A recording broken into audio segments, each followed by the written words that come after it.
আমরা শিক্ষার্থীদেরকে জানাবো পাইলিং কি। পাইলিং হচ্ছে একটি বিল্ডিং বা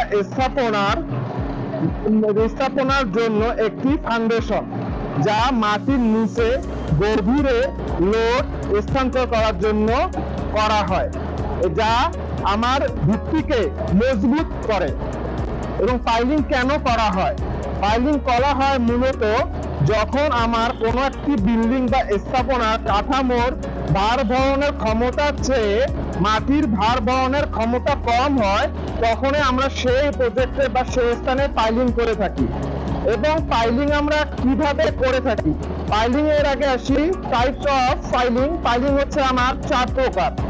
number 1 precast, number 2 cast in situ, number 3 sand piling and number 4 timber piling. মূলত আমাদের দেশে কাস্ট ইন সিটু পাইলিং এর প্রচলন বেশি, তাই আমি শিক্ষার্থীদেরকে কাস্ট ইন সিটু পাইলিং দেখাতে নিয়ে এসেছি। কাস্ট ইন সিটু পাইলিং কিভাবে করা হয়? মূলত আমরা প্রথমে একটা জায়গা সেন্টার করে নিব।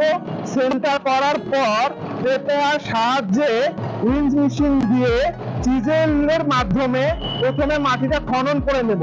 মাটি খনন করার পর ভেতরের কাদা মাটি ওয়াশ করে ফেলবো।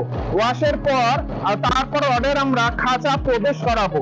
রডের খাঁচা প্রবেশ করার পর সিমেন্ট, বালু, পাথর মিক্সচার করে আমরা কংক্রিট তৈরি করে সেই কাঙ্ক্ষিত খননকৃত পাইলিং এর জায়গাটি আমরা কংক্রিট ঢালাই দিব। আমরা এভাবে করে আমরা পাইলিং করব।